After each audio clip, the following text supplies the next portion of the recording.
Good morning, dear students. Today we have discussed about Introduction to Panchayat Raj in India. Introduction. The concept of local self-government is known to Indians since ancient times. During the Vedic age, there existed village assemblies known as Sabha and Samiti. Gradually, cities and towns came into prominence. They also enjoyed greater level of autonomy in administration, as witnessed during the Mauryan and Gupta period. In a democratic country, power is decentralized and shared at different levels. Apart from the central and state government, the administration at the local level is handled by the local government in urban as well as rural areas. The local self-government ensures effective people's participation and ensures local development. The small units of government enable people to feel a sense of responsibility and understand values of democracy. In India, the local self-government is broadly classified into two categories, that is rural and urban. The urban local bodies include municipal corporations, municipal councils and Nagar Panchayat. The rural local bodies are incorporated Jilla Parishad, Panchayat Samiti and Gram Panchayat. Jawaharlal Nehru, in his Discovery of India, pointed out that the village panchayat or elected council had large powers, both executive and judicial, and its members were treated with the greatest respect. By the king's order, lands were distributed by this panchayat and which also collected taxes out of the produce and paid the government's share on behalf of the village. Over and above these village councils, there was a larger panchayat or council to supervise and interfere if necessary. Sir Charles Metcalfe, a British governor in India during the 19th century, called these panchayats as Little Republic, which seemed to last where nothing else lost. The panchayat gradually disappeared under the British rule, possibly because of the compelling need of a foreign ruler to centralize. Though Lord Ripon, another British viceroy, did take the initiative of establishing an alternative system of local self-government in India, the instructions which came into being then lacked in resources as well as in autonomy. The village panchayats and the district boards that were established by Lord Ripon did not make much impact either in the polity or in the economy of the country.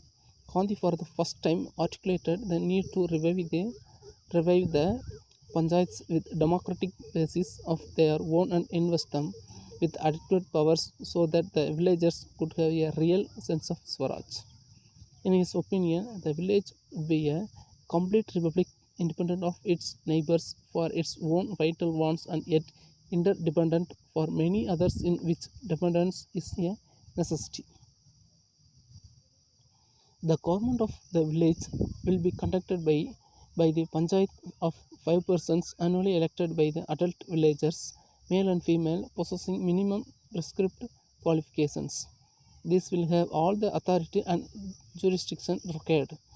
Since there will be no system of punishment in the accepted sense, the panchayat will be the legislature, judiciary and executive combined to operator for its year of office. Here there is perfect democracy based upon individual freedom. The individual is the architect of her own government. Despite the insistence of Gandhi to recognize the village panchayat as the basic institution for Indian democracy, Dr. Ambedkar, who made the most significant contribution to the drafting of the Indian Constitution, did not share this view. He openly asked in the Constituent Assembly, "What is the village but a sink of localism, a den of ignorance, narrow-mindedness and communalism?" He genuinely believed that these village republics have been the ruination of India. The condition of the caste-ridden Indian village then was such that one can easily understand why Dr. Ambedkar thought this way. The strong opposition to the concept of village as the public unit of administration had resulted in the panchayat not even finding a mention in the first draft of independent India's constitution. However, as a compromise, the organization of village panchayats ultimately found an entry through Article 40 of the Constitution under the directive principles of state policy. This article merely states that the state shall take steps to organize village panchayats and endow them with such powers and authority as may be necessary to enable them to function as unit of local self-government. Since this left little obligation to introduce Panchayat Raj in India, there was no legislation at all to implement this obligation until 1959. Against the above backdrop, the need to establish a Panchayat Raj in India was highlighted by the Balwant Rai Mehta Committee, which was appointed to study the community development program in India. After examining of all factors, the committee had recommended for the establishment of a three-tier panchayat, such as Gram Panchayat at village level, Panchayat Samiti at block level, and Silla Parishad at district level. After accepting the recommendations of study team, the National Development Council directed the state governments to devise their own panchayats system that would suit their local condition. By 1959, all the states had provided their panchayat acts, and by mid-1960s, panchayat had reached all parts of the country. In 1989 and 1990, constitutional amendments were made for the establishment of local self-governance throughout the country, aiming at inclusive politics. Subsequently, a comprehensive amendment bill was introduced in 1991, which after several deliberations was finally passed with nearly unanimity in the Parliament in December 1992. The Constitution 73rd Amendment Act 1992, which was brought into effect from April 24, 1993, clearly envisages the establishment of panchayats as unit of local self-government.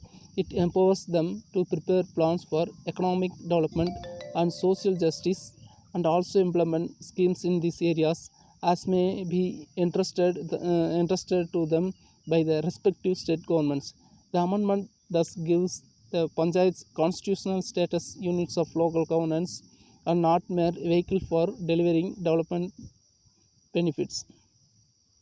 The constitutionally recognized present-day panchayats have a large space and responsibility in the field of rural development, and they are intended to achieve far beyond just evoking local initiative in the field of rural development. Article 243G of the Constitution, which visualizes panchayats as institution of self-government, however, makes it clear that the primary role of the panchayats will continue to be in the area of rural development.